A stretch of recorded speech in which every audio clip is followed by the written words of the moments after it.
샬롬. 자, 승리하고 계시죠? 사실 올해 처음 오신 분들은 모르시겠지만 작년까지는 이 저녁 집회는 김준건 목사님께서 담당을 하셨습니다. 지금 김 목사님 어디 계신 줄 아세요? 우리 오늘 간증해 주신 나라 바로 일본에 가 계십니다.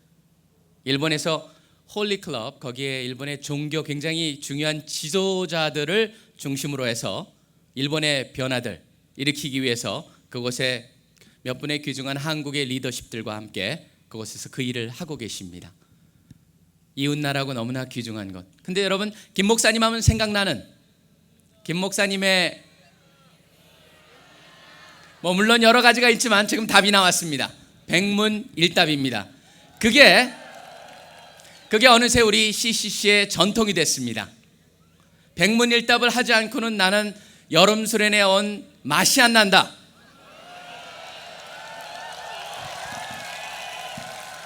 자, 우리 김 목사님은 안 계시지만 제가 대신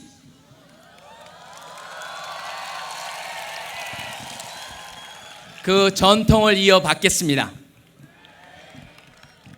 여러분, 이렇게 완벽한 날씨를 주신 분은 누구십니까? 김준건 목사님이 가장 사랑하시는 분은 누구십니까? 김준건 목사님을 김준건 목사님으로 만드신 분은 누구십니까?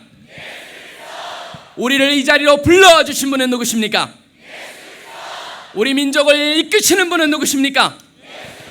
우리 민족의 미래는 누구 손에 달려 있습니까? 우리의 가정을 지키시는 분은 누구십니까? 우리의 삶을 주관하시는 분은 누구십니까? 우리를 위해서 십자가에서 피를 흘리신 분은 누구십니까? 우리를 죽기까지 사랑하신 분은 누구십니까? 대학문화의 진정한 주인이 되셔야 할 분은 누구십니까? 우리가 이 자리에서 평안하고 뒤집어지고 온전히 헌신하기를 원하시는 분은 누구십니까? 우리 민족의 장래가 누구에게 달려 있습니까? 우리 국가의 장래가 누구에게 달려 있습니까? 우리 부모님을 책임지시고 우리의 자녀들을 책임지실 분은 누구십니까? 대학을 변화시킬 분은 누구십니까? 우리의 온전한 소망이시고 헌신이 되시는 분은 누구십니까? 이 자리에도 여러분을 불러주시고 오늘도 우리와 함께 계시는 분은 누구십니까?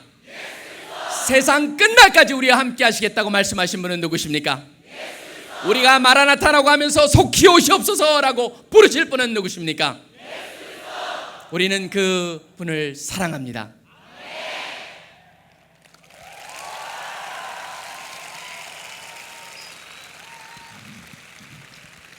예수 그리스도, 우리가 어제 십자가를 통해서 너무나 우리가 드려야 될 분, 우리가 진정 사랑해야 될 분, 우리를 죽기까지 사랑하신 분, 그분을 우리가 만났습니다. 우리 김준건 목사님과 가장 단짝을 이루시는 분이 한 분이 계십니다. 사실은 닥터 브라이트라고 하는 분입니다.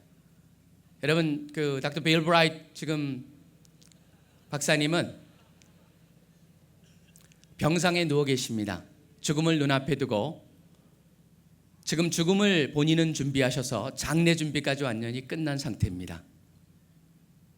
바로 그런 상황 속에서도 저는 이 브라이트 박사님 하면 생각나는 그런 개념이 있습니다. 그분이 항상 평생 어디 가든지 변함없이 몇천 번이고 반복을 하는 설교가 있습니다. 심지어 제가 1985년대 저희 결혼을 주례를 써주셨습니다. 근데 결혼하는 사람들 앞에 뭐라고 한 줄 아십니까? 바로 동일한 메시지를 전하셨습니다. 그 메시지는 바로 성령 충만한 삶을 살아라라고 하는 것입니다. 이 밤에 과연 우리가 무슨 힘으로 살아갈 수가 있습니까? 어떻게 살아갈 수가 있습니까? 라고 하는 질문을 던진다면 오직 거기에 답은 하나입니다. 성령 충만으로 살아가야 한다고 하는 것입니다. 사실은 성령이라는 그런 주제를 가지고 논할 때 많은 사람들이 힘들어합니다. 부담스러워합니다. 왜 그러냐면 다른 것들은 어떻게 보면 만질 수 있고 느낄 수 있고 또 어떻게 보면은 과학적인 설명이 가능한데 이거 같은 경우는 굉장히 주관적인 요소가 많이 있습니다. 사실 여러분들이 역사를 살펴보면은 어떤 사람은 딱 나타나가지고 이랬습니다. 내가 성령의 입이다. 나를 통해서 나오는 말은 다 성령이 주시는 거다라고 주장을 했습니다. 사실 근데 그걸 갖다가 그렇다 아니다 뭔가 말을 할 수가 없어요. 판단이 불가능한 그런 주관적인 요소가 굉장히 강한 것이 바로 성령에 대한 것입니다. 그렇기 때문에 오늘 이 밤에 저는 다시 한번 여러분과 함께 성경을 근거로 해서 성령을 생각하기를 원합니다. 교회 역사를 보면은 성령의 역사를 갖다가 사실 체험한 분들이 참 많이 있습니다. 그때마다 놀라운 역사가 일어나는데요. 한 예를 갖다면 스페인의 아빌라라고 하는 곳에 그때 아주 캐톨릭이 부패되어 있을 때입니다. 그런데 거기에 한 수녀가 수녀원에서 테레사 수녀라고 하는 분이 그분이 그룹이라고 하는 천사의 화살에 자기네 심장을 찌르는 경험을 합니다. 그러고 나서 수녀원이 변화되기 시작을 했습니다. 그게 캐톨릭의 내부적으로 일어나는 수녀원 속에 막 밖에 수녀들이 임신해가지고 아이들을 버리고 하는 그러한 상황이었습니다. 부패된 상황 속에서 사랑을 경험하고 그 성령의 은혜를 체험하는 그런 역사가 일어납니다. 그것뿐만이 아니죠. 18세기 초부터 대규모 대부흥이 일어나기 시작합니다. 이곳저곳에 부흥이 일어나는데요. 특별히 19세기 같은 경우에도 그렇고 19세기에도 조금 간 게 있었고 20세기에 올라와서 엄청난 부흥이 있었죠. 1905년 같은 경우에는 웨일즈의 부흥이 일어났는데요. 그때는 막 부흥이 일어나니까 사람들이 회개를 시작해가지고 웨일즈라는 곳은 그 특별히 항구가 많은데 거기서 배를 갖다가 사람들이 일하면서 조선소 이세라면서 망치 훔쳐가고 여기다가 뭐 이것저것 훔쳐갔는데 나중에 회개운동이 일어나니까 훔쳐갔던 망치 가져죠. 막 수레로 가져죠. 뭘 가져오니까 공장주가 뭐라고 하냐면 더 이상 놀 데가 없으니까 더 이상 가져오지 마라.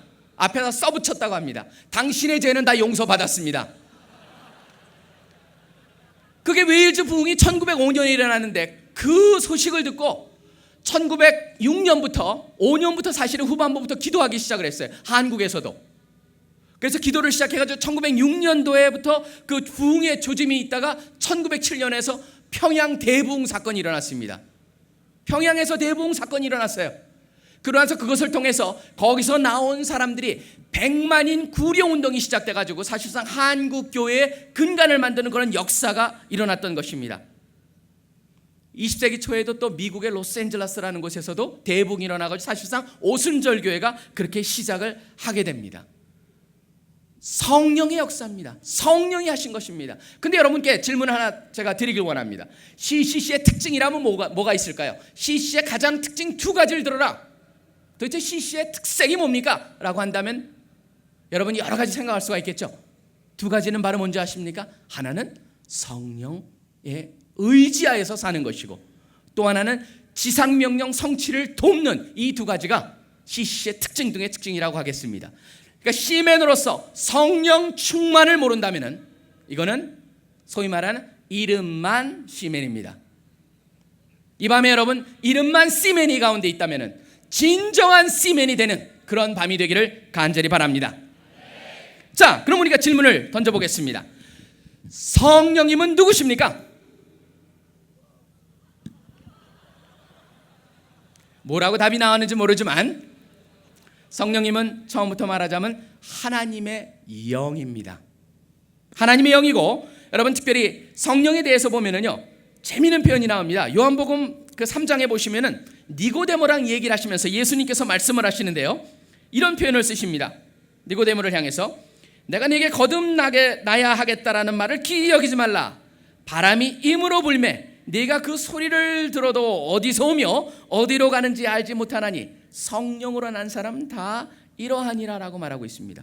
여러분 헬라에 보면은 성령이라는 단어와 바람이라는 단어가 동일한 단어입니다. 성령을 갖다 비유하면서 바람에 비유하고 있어요. 여러분 바람을 만질 수 있습니까? 볼 수 있습니까? 보이잖아요. 근데 바람은 무엇을 봅니까? 바람이 존재한다는 것을 우리가 느낄 수가 있습니다. 나무 이파리가 흔들립니다. 바람이 지나가면은. 그 다음에 여러분의 옷깃이 흔들립니다. 뭘 말하는 겁니까? 성령은 보이질 않습니다. 영입니다. 그렇지만 그 존재는 느낄 수가 있다라고 하는 것을 우리가 볼 수가 있어요. 사람들이 성령 하면은 막 엄청난 능력으로만 생각을 합니다. 성령 받아라 그러면은 마치 그냥 갑자기 그냥 옷이 막 찢어지는 거 여러분 헐크 있죠? 막 그런 느낌. 막 근육이 막 생기고 그냥 눈이 동그래지고 하는 그런 느낌을 생각을 해요.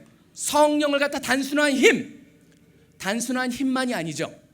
성령은요 그 힘이 있습니다. 능력이 있습니다. 그렇지만 그 능력은 바로 성령의 한 특징이라고 할 수가 있습니다. 성령이 소유하고 성령을 통해서 얻을 수 있는 하나의 현상이고 나타나는 것뿐이지 그것 이꼬로 성령이라고 할 수가 없다라고 하는 것입니다. 성령은 삼위일체의 일이고 또 무엇보다도 인격체라는 것을 여러분이 기억을 하시길 바랍니다. 하나님이십니다. 성부 하나님이 인격체이시고 예수 그리스도 성자 하나님이 인격체인 것처럼 성령님도 인격체라는 것을 기억을 하시기 바랍니다. 그 때문에 로마서 8장 36절 이렇게 되어 있습니다.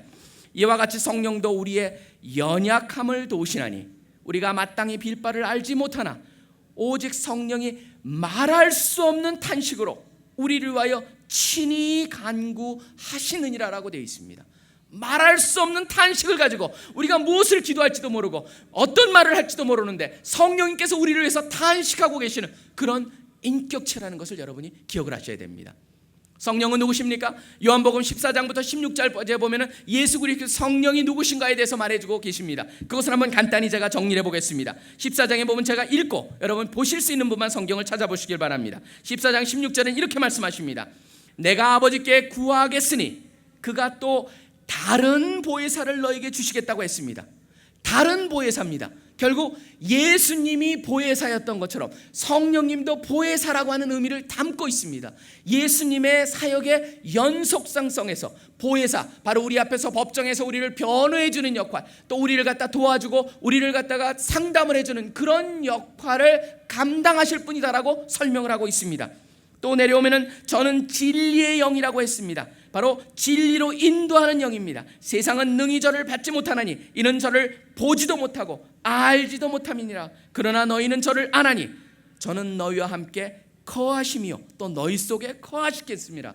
진리의 영일 뿐만 아니라 또 뭐라고 말씀하고 계십니까? 우리 가운데 거하는 분이라고 말씀하고 계십니다. 하나님은 왜 계시고 예수 그리스도께서 오셨는데 이제 성령은 우리 내재에 하신다라고 말씀을 하고 있습니다. 26절에 보면 이렇게 말씀하고 계십니다. 14장입니다. 보혜사 곧 아버지께서 내 이름으로 보낼 성령 그가 너에게 모든 것을 가르치시고 내가 너에게 말한 모든 것을 생각나게 하리라. 바로 예수를 증거하시는 분이라고 가르쳐주고 있습니다. 15장에 가면 또 이렇게 말씀하십니다. 내가 아버지께로 너에게 보낼 보혜사 곧 아버지께로 나오시는 진리의 성령이 오실 때 그가 나를 증거하실 것이요 너희도 처음부터 나와 함께 있었으므로 증거하느니라.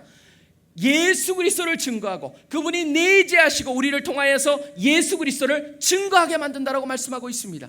16장 8절부터 보시면 이렇게 되어 있습니다. 그가 와서 성령님께서 오셔가지고 죄에 대하여 의에 대하여 심판에 대해 세상을 책망할 것이라고 말하고 있습니다. 바로 세상에 무슨 얘기를 하겠다는 것입니까? 세상을 책망할 것입니다. 뭐에 대해서요? 예수를 믿지 않는다는 것에 대해서 그것이 얼마나 잘못된 것인가를 죄책감을 느끼게 하고 그 다음에 예수를 알린다고 되어 있습니다. 그 다음에 사단이 십자가에서 패배하였다는 것을 알린다고 되어 있습니다.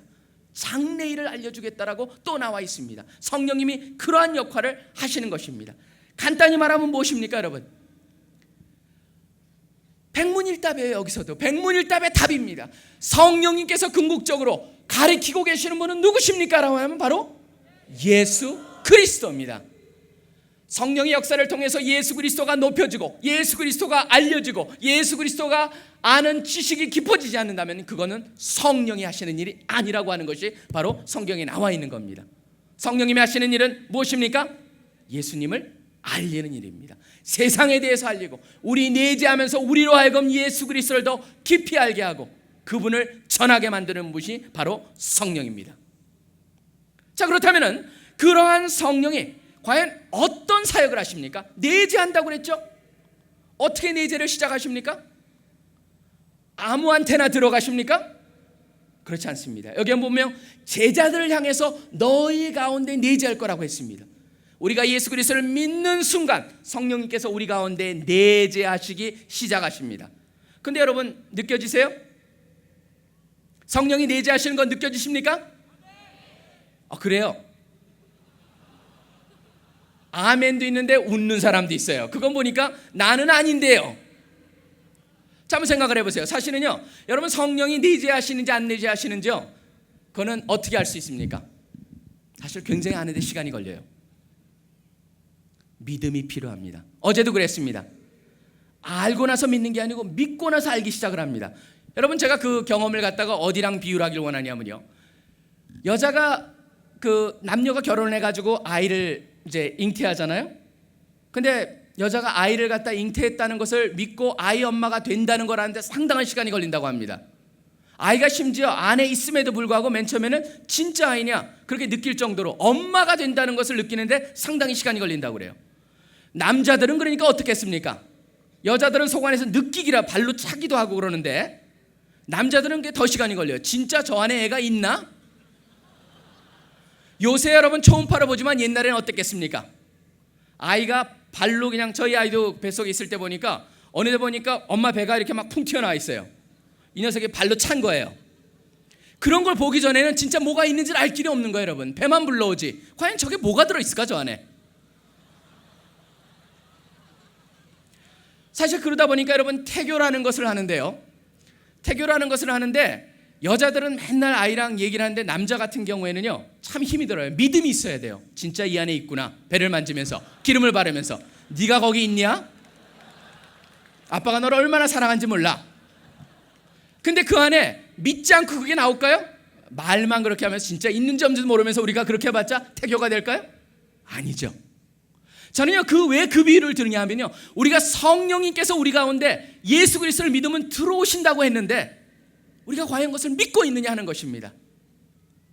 바로 아이가 그 안에서 잉태가 돼서 자라는 것이 사실인 것처럼 성령님께서 우리 가운데 예수 그리스도를 믿었을 때 우리 가운데 내재하시는 것이 사실입니다. 내재하시면서 그러면 무슨 일을 하십니까? 제가 한번 정리를 해봤습니다. 첫째, 성령이 하시는 일 중에 가장 커다란 일은 생명을 주시는 일입니다. 그 생명을 주신 것의 최고봉이 바로 뭡니까? 마리아로 하여금 동정녀로서 잉태를 한 생명을 주시는 역사 중의 역사가 여러분 성경에 기록이 되어 있습니다. 그 다음에 요한복음 6장 63절 같은 경우에는 이런 말씀이 있습니다. 살리는 것은 영이시니 육은 무익하니라. 로마서 8장 11절에는 예수를 죽은 자 가운데서 살리신 이의 영이 너희 안에 거하시면 그리스도 예수를 죽은 자 가운데서 살리시니가 너희 안에 거하시는 그의 영으로 말미암아 너희 죽을 몸도 살리시리라. 영도 살리고 나중에 몸까지 부활시키는 분이 바로 성령이라고 얘기하고 있습니다. 생명을 주시는 분입니다. 또 무엇을 주십니까? 능력을 주시는 분입니다. 여러분 구약에 보시면은 심지어 여호수아가 지도자가 될 때도 그 지도자의 기술과 지혜를 주셨다라고 되어 있습니다. 민수기 같은 경우에 이렇게 나와 있습니다. 27장에 보면 여호와께서 모세에게 이르시되 눈의 아들 여호수아는 신에 감동된 자니 너는 데려다가 그에게 안수하라 라고 모세에게 말씀하십니다. 여호와의 신에 감동되었기 때문에 여호수아가 바로 그 약속의 땅에서 백성들을 대고 그것을 취할 수가 있었다라고 하는 것이죠. 사사기를 보아도 그렇습니다. 사사들이 어떻게 그런 놀라운 능력을 발휘합니까? 성령에 충만하고 성령의 힘을 입었다고 되어 있습니다. 성막을 짓는데도 여러분 아무나 짓지 않았습니다. 거기 보면 성막은 특별한 것이었기 때문에 불살렛이라고 하는 사람한테 바로 공교한 재주를 주셨다라고 되어 있습니다. 출애굽기 31장 35장 같은 데 보면은 불살렛이라는 사람에 대해서 이렇게 나와 있습니다. 하나님의 신이 그에게 충만케 하여 지혜와 총명과 지식으로 여러 가지 일을 하게 하셨다라고 되어 있습니다. 그가 여러 가지 기가 막힌 재주를 갖다가 부릴 수 있게 했을 뿐만 아니라 더 나가서 35장에 이 말씀도 있습니다. 그와 단지파 아히사막의 아들 오홀리압을 감동시키사 가르치게 하셨다고 되어 있습니다. 성령이 무슨 일 하십니까? 그에게 은혜를 능력을 주셔서 그 일을 하게 할 뿐만 아니라 다른 사람을 가르칠 수 있는 능력까지도 주셨다고 되어 있습니다. 뭐 구약에는 가득 차 있어요. 근데 특징이 뭡니까? 개인적이고 굉장히 아주 제한적인 의미로 성령이 내려오셔서 그 충만을 주셨어요. 근데 신약 시대에 오면은 완전히 달라지죠. 오순절 사건이 있기 전에는 예수 그리스도와 연결되어서 세례 요한 예수 그리스도 그런 아주 드물게 성령 충만으로 나와 있습니다. 근데 여러분이 잘 아시다시피 사도행전 1장 8절로 가면서 이제 분위기가 완전히 바뀝니다. 잘 아시는 기절이죠. 오직 성령이 너에게 임하시면 너희가 권능을 받고 예루살렘과 유다와 사마리아와 땅끝까지 이르러 내 증인이 되리라 하시니라. 그 다음부터 어떤 일을 합니까? 2장에 보면 오순절 사건이 일어나죠. 유대인들에게 성령의 역사를 보여주셨어요. 그러고 나서 차별 없이 온 족속들이 여러 나라에서 온 사람들한테 그 유대인들한테 방언이 터지는데 온갖 다른 언어들이 막 터집니다. 방언을 받았어요. 유대인만 그런 것이 좀 이따 8장에 가서 사마리아인한테 오순절 경험이 일어납니다. 그러고 나서 나중에는 10장 가면은 이방인들한테도 그런 경험이 일어나요. 유대인이나 사마리아인이나 이방인 전체에게 그런 동일한 경험을 주심으로써 제한이 없고 차별이 없고 누구한테나 엄청난 규모로 주신다고 하는 것을 바로 사도행전에서 보여주고 있는 것입니다. 고린도전서 12장 11절 같은 경우는 이렇게 되어 있습니다. 성령을 갖다 얘기하면서도 바로 그런 놀라운 역사를 얘기하면서 이렇게 말합니다. 이 모든 일은 같은 한 성령이 행하사 그 뜻대로 각 사람에게 나눠 주시느니라. 바로 봉사를 위해서 그런 능력을 주신다라고 되어 있습니다. 생명을 주시는 분입니다. 능력을 주십니다. 여러분으로 하여금 여러분의 은사를 온전히 발휘할 수 있도록 도와주시는 분도 바로 성령이십니다. 그 다음에 세 번째 사역, 우리를 깨끗게 하십니다. 정결케 하십니다. 고린도전서 6장 11절에 보면 이렇게 되어 있습니다. 주 예수 그리스도의 이름과 우리 하나님의 성령 안에서 씻음과 거룩함과 의롭다함을 얻었느니라 라고 되어 있습니다. 그뿐만 아니죠. 깨끗하게 하실 뿐만 아니라 우리 가운데 성령의 열매를 맺게 하십니다. 사랑, 희락, 화평, 오래 참림, 자비, 양선, 충성, 온유, 절제가 우리 가운데서 느끼게 만드십니다. 우리를 성화시키십니다. 우리의 죄를 깨끗하게 하실 뿐만 아니라 우리의 죄가 얼마나 크건 작건에 관계없이 그 죄로부터 우리를 깨끗하게 하시고 그 가운데 성령의 열매를 맺게 하시는 그러한 분이십니다. 우리를 깨끗게 하십니다. 정결케 하십니다. 네 번째는 계시하시는 분입니다. 바로 가르치는 분입니다. 여러분이 다 보시다시피 구약의 모든 구절들은 어떻게 쓰여졌습니까? 바로 선지자들과 거기에 보면은 예언자들과 또 구약에 있는 모든 쓰는 저자들을 통해서 역사하셨습니다. 하나님의 실존의 증거도 우리에게 제시하고 계시죠. 로마서 8장 16절에는 어떻게 되어 있습니까? 그는 우리가 하나님의 자녀임을 우리의 영으로 더불어 증거하신다라고 되어 있습니다. 갈라디아서 4장 6절에는 그 결과 그 하나님을 뭐라고 부릅니까? 우리가 아바, 아버지라고 부를 수 있게 말하고 있습니다. 그 다음에 고린도후서 5장 같은 데 보면은 천국에 대한 보증으로 성령님이 우리 가운데 내재하시고 바로 보증, 그 많은 것을 더 큰 것을 주실 거라는 확신을 우리에게 주신다라고 말해주고 있습니다. 그뿐만 아니죠. 하나님의 백성들을 지도하십니다. 인도하십니다. 때로는 직접적으로 말씀하십니다. 사도행전에 보면 그런 얘기가 많이 나와 있습니다. 빌립보도 이르게 이 병고로 가까이 나아가라라고 목소리를 통해서 말씀하고 계십니다. 안디옥에 있는 교인들에게는 뭐라고 하십니까? 성령이 직접 말씀하십니다. 내가 불러 시키는 일을 위하여 바나바와 사울을 따로 세우라 교회에게 말씀하시기도 합니다. 그뿐만이 아니죠. 매일매일 우리 기독교인의 삶 속에서 아주 연하지만 때로는 아주 약하지만 지속적으로 말씀하고 계십니다. 매일매일 성령의 인도하심으로 살고, 갈라디아서 5장에 보면 성령을 따라 행하라, 성령과 함께 행하라, 성령 안에서 행하라, 성령 안에서 in the spirit, with the spirit, 그런 표현으로 가득 차 있습니다. 바로 날마다 순간순간 우리와 함께 동행하시는 분이라는 것을 보여주고 있습니다. 그렇게 직접 말씀하시고 지도하실 뿐만 아니라 뭐합니까? 우리에게 확신도 줍니다. 바로 우리가 하나님의 자녀인 것에 대한 확신을 주십니다. 요한일서 3장 24절에 이런 표현이 있습니다. 우리에게 주신 성령으로 말미암아 그가 우리 안에 거하시는 줄을 우리가 아느니라 라고 했습니다. 가르치시고 또 조명하십니다. 요한복음 아까 우리가 읽어봤죠. 성령께서 너희에게 모든 것을 가르치시고 내가 너희에게 말한 모든 것을 생각나게 하시리라. 그가 너희를 모든 진리 가운데로 인도하시리라. 그 다음에 성령의 조명하시는 역사를 갖다가 말씀하시면서 우리가 세상의 영을 받지 아니하고 오직 하나님께로서 온 영을 받았으니 이는 우리로 하여금 하나님께서 우리에게 은혜로 주신 것을 알게 하려 하심이라. 고린도서 2장과 3장에 보면 이런 말씀이 있습니다. 영적이 아닌 사람은 하나님의 성령의 은사를 받지 못하지만 영적인 사람은 모든 것을 분별한다. 우리로 하여금 분별케 하십니다. 실질적으로 말씀하시고 인도하시고 깨닫게 하시고 분별케 하시는 그러한 계시하시고 지시하는 그런 역사를 우리 가운데 행하고 계십니다. 또 다섯 번째 뭐가 있습니까? 우리를 하나 되게 하십니다. 여러분이 유명한 축도가 있죠. 이 축도 때문에 유명한 귀절입니다. 고린도후서 13장 마지막 절입니다. 이렇게 나와 있습니다. 주 예수 그리스도의 은혜와 하나님의 사랑과 성령의 교통하심이 너희 무리와 함께 있을지어다. 교통이 뭡니까? 바로 fellowship이라고 영어에서는 해석을 해놨습니다. 교통하는 게 뭡니까? 그분과의 교제입니다. 누구와 누구의 교제입니까? 하나님과 교제하게 만들고 우리 성도들과 교제를 하는 것입니다. 바로 그 교제를 통해서 무엇을 얻고자 합니까? 하나가 되게 하시는 사역입니다. 한 영이 되게 하시고 그 한 영 안에서 같이 움직이게 하시는 그런 능력이 있는 것입니다. 그래서 이는 저로 말미암아 우리 둘이 한 성령 안에서 아버지께 나아감을 얻게 하려 하심이라 라고 에베소에 되어 있습니다. 에베소 4장 3절에 보면 그리스도인으로서 그 가져야 될 하나를 갖다가 상징하면서 이렇게 얘기하고 있습니다. 평안에 매는 줄로 성령의 하나 되게 하신 것을 힘써 지키라. 고린도서 12장 11절에는 한 성령이 행하신 그 뜻대로 각 사람에게 나눠주라.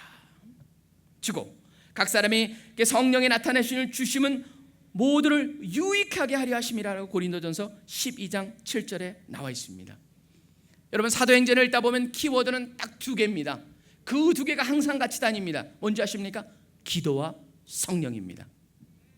기도할 때 성령이 역사하고 성령이 역사하기 때문에 더 커다란 기도를 하게 되고 기도와 더 커다란 기도 속에 더 커다란 성령이 역사하는 것이 바로 사도행전에 나와 있는 우리를 향한 교훈이라는 것을 우리가 보아야 한다고 하는 것입니다. 성령이 우리 가운데 내재하시면서 하시는 일이 무엇입니까? 간단히 말하면 이겁니다. 우리 믿는 사람들 가운데 하나님의 활동을 나타내시는 것입니다. 성령이 그런 역사를 하고 계십니다. 우리에게 생명을 주시고 능력을 주시고 정결케 하시고 계시하시고 그 다음에 우리를 하나 되게 하시는 그런 역사가 우리 가운데 있다라고 하는 것입니다. 만약 여러분들이 그런 생명이 없다면 아직 성령을 받지 않으신 겁니다. 여러분이 아직 그런 능력을 체험하지 못했다면 이유가 있을 것입니다. 여러분이 아직도 성령의 인도하심을 아직 받지 못하고 있다면 이유가 있을 것입니다. 여러분이 아직도 그분의 그런 정결케 하는 그런 것을 경험하지 못했다면 지금 그것을 허락해야 됩니다. 그분의 하나됨을 아직도 우리 가운데 분쟁의 영이 있다면 바로 성령의 인도하심을 쫓아 성령의 역사대로 살고 있지 않다고 하는 것입니다. 왜 그러냐면 그것이 바로 그러한 일들이 성령이 우리 가운데서 내재하시면서 하시는 일이기 때문입니다. 그렇다면 그런 성령의 온전한 내재하심으로 일어나는 그런 역사를 체험하기 위해서 우리는 어떻게 살아야 됩니까? 어떻게 해야 됩니까?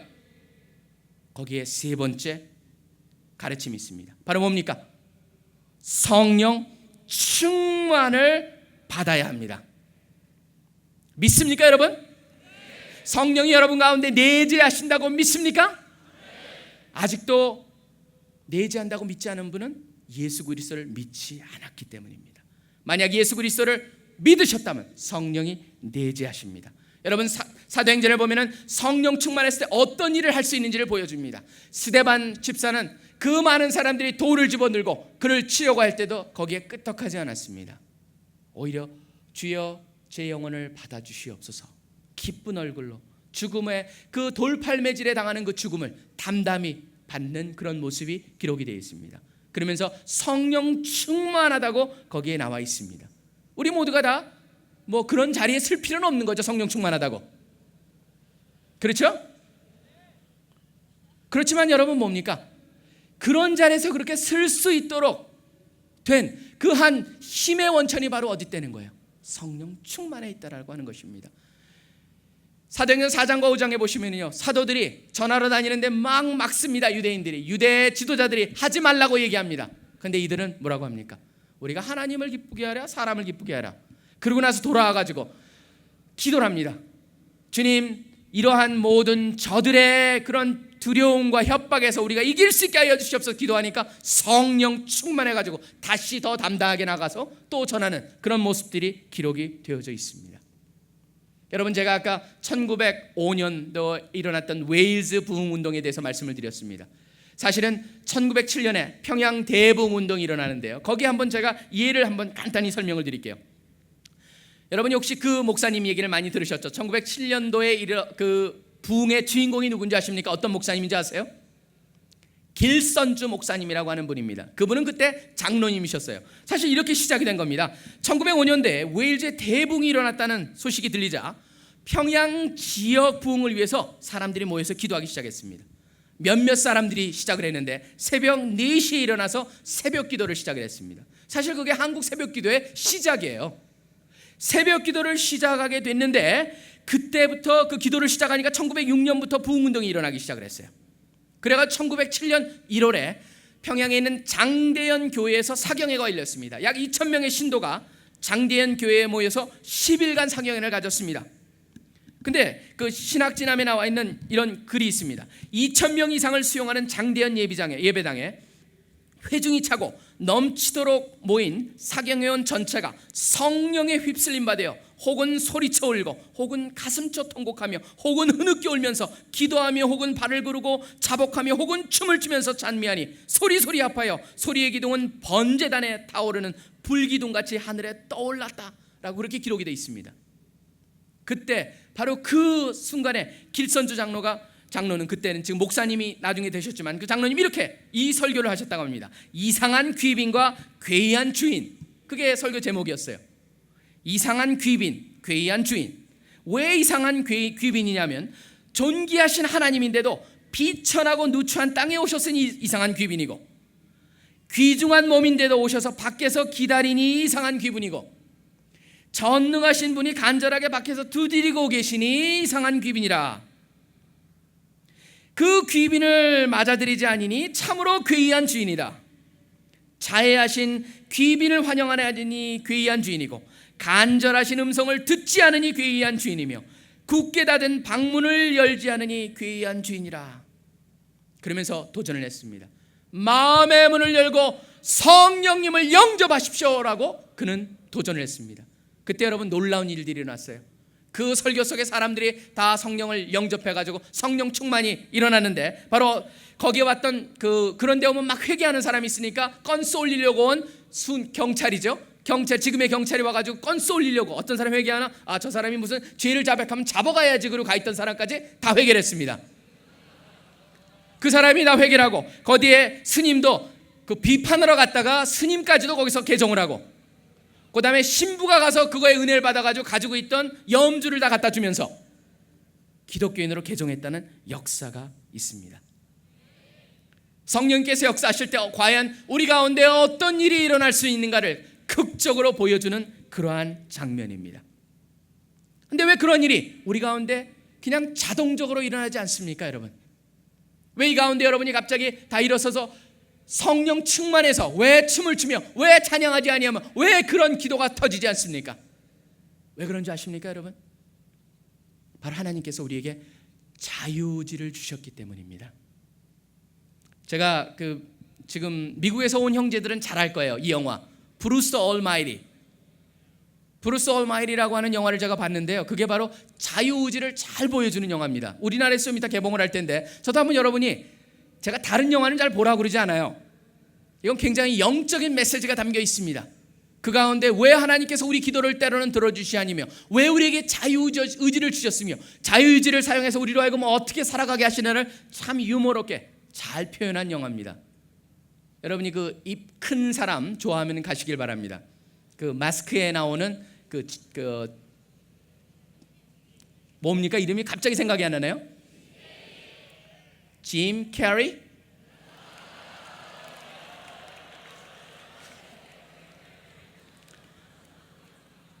자유의지를 주셨기 때문에 거기에 중요한 하나의 결과가 있습니다. 뭔지 아십니까?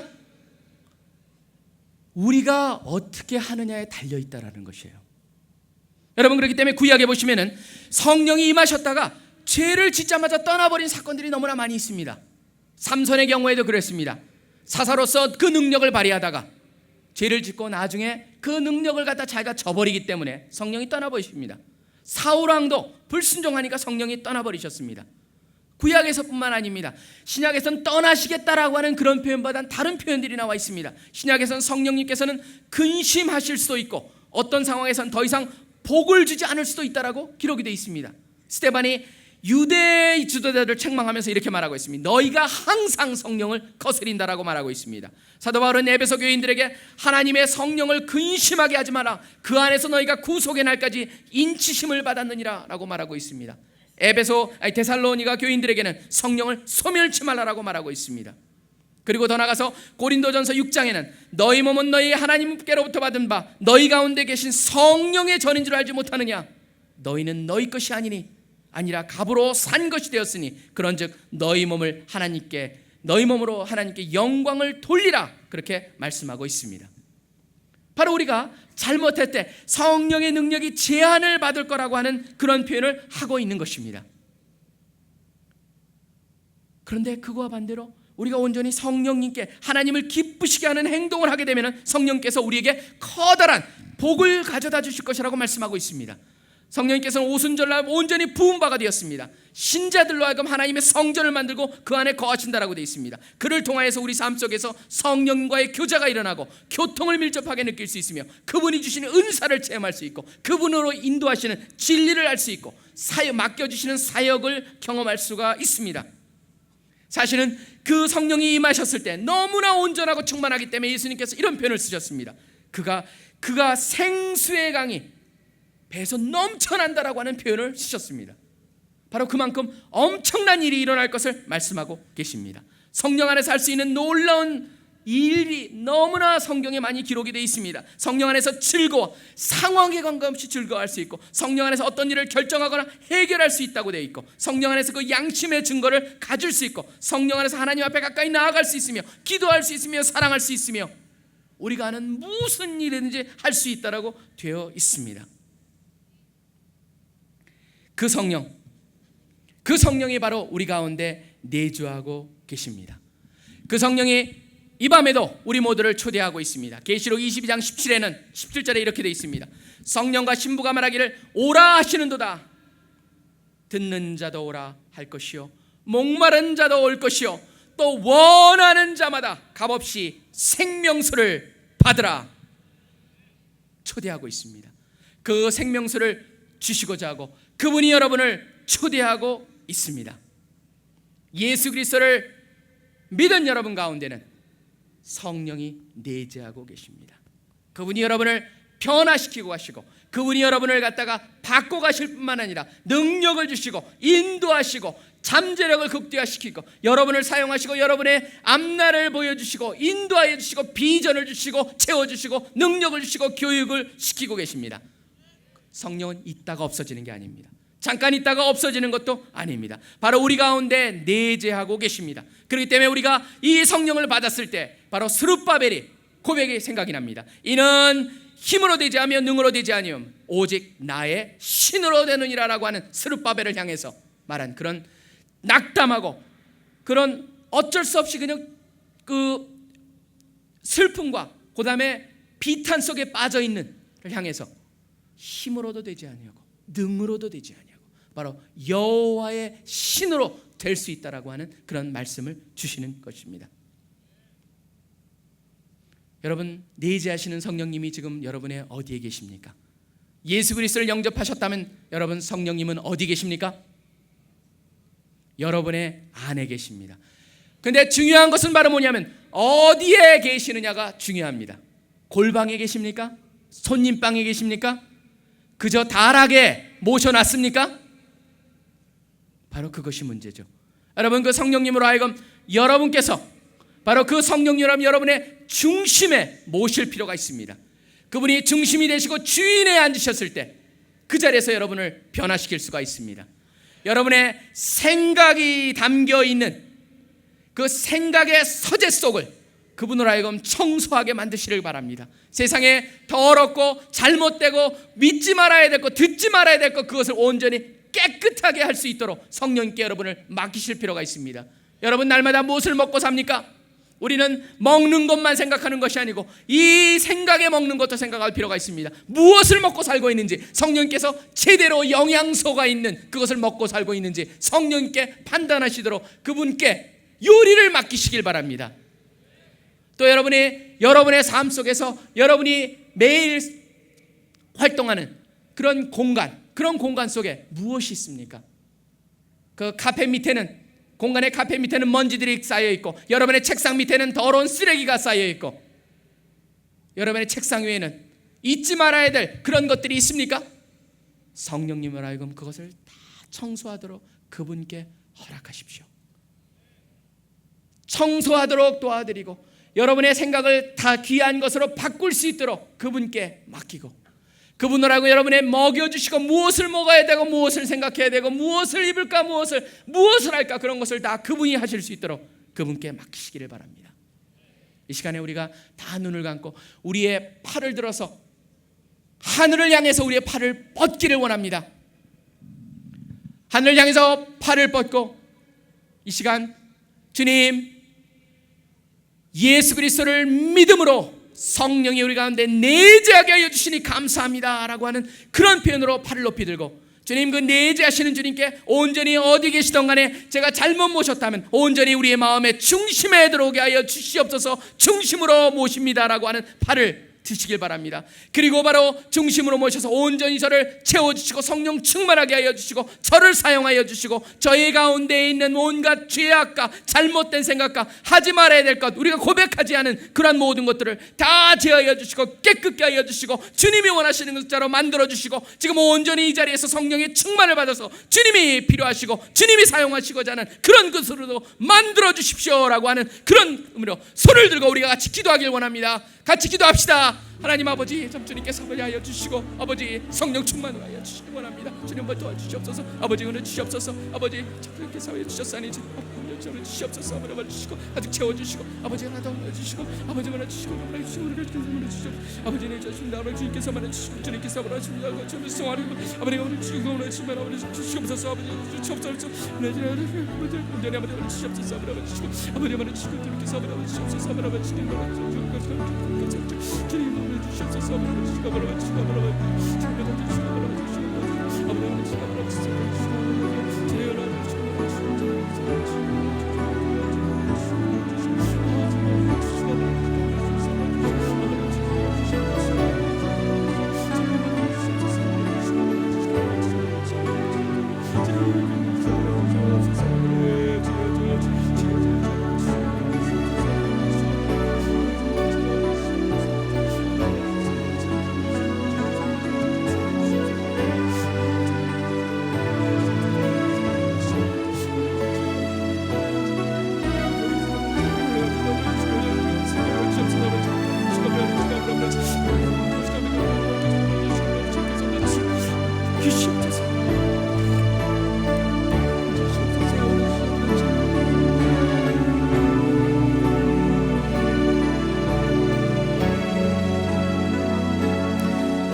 하나님 아버지 감사합니다. 우리가 예수 그리스도를 영접할 때 바로 그 순간에 성령님께서 우리 가운데 내재하여 주시니 감사합니다. 아직도 이 자리에 예수 그리스도를 영접하지 않은 그런 형제나 자매가 있다면 주님 두드려 주시옵소서. 그의 마음을 열어주시고 온전히 그 가운데 성령이 임하실 수 있도록 도와주시길 원합니다. 아버지 예수 그리스도를 믿은 자들이 있습니다. 아버지 온전히 마음의 문을 열게 하여 주시길 원합니다. 성령님으로 가득 차게 하여 주시길 원합니다. 우리가 팔을 높이 들었습니다. 마치 그릇을 우리 마음을 상징하는 그런 팔을 들었습니다. 가득 채워 주시옵소서. 충만을 받게 하여 주시고 사도 다윗 왕이 온전히 성령 충만해서 그 가운데서 춤을 추며 찬양하였던 것 같이 우리의 찬양이 넘쳐나게 하여 주시고 기도가 넘쳐나게 하여 주시고 우리 생각이 바뀌게 하여 주시고 우리의 죄를 온전히 고백하게 하여 주시고 죄의 용서함을 체험받게 하여 주시고 이 밤이 가기 전에 우리가 변하게 하여 주시고 온전히 헌신하게 하여 주시고 아버지 새벽 이슬과 같은 청년들로서 아버지 온전히 주님의 나라에 헌신하고 성령 충만을 가지고 성령 충만해서 무엇인지 할 수 있는 그런 젊은이들로 만들어 주시기를 원합니다. 이 밤에 성령 충만을 주시니 감사합니다. 주님께 감사합니다. 주님 찬양합니다. 예수 그리스도 이름으로 기도드립니다.